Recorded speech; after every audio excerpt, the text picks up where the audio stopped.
This year's National People's Congress will be tasked with some heavy lifting to counter deflationary pressures at home. Congratulations. Compounded by political uncertainties from abroad.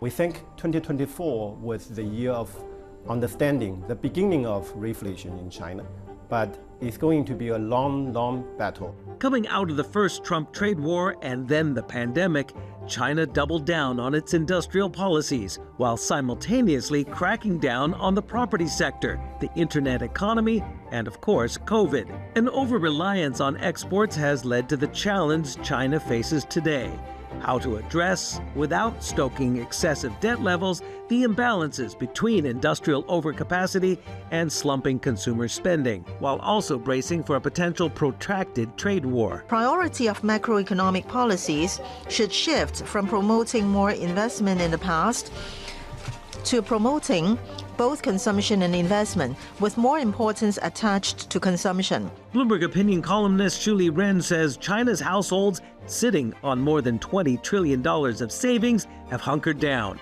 spending less and creating their own self-care safety nets.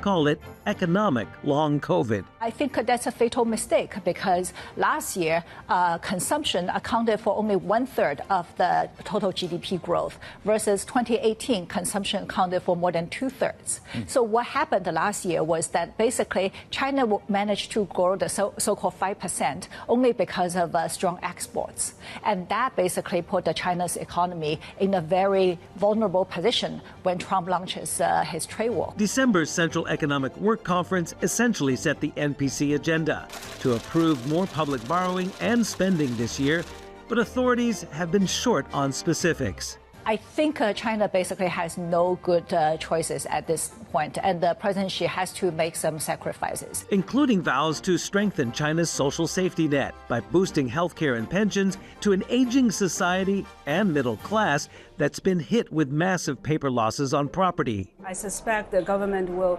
look at the economic development, look at tariff announcement and responses in the economy, and potentially announce more. So basically, I think they need to work hard to stabilize the property market and boost domestic consumption. The levers for the level of reflation are now in the hands of NPC lawmakers gathered here this week.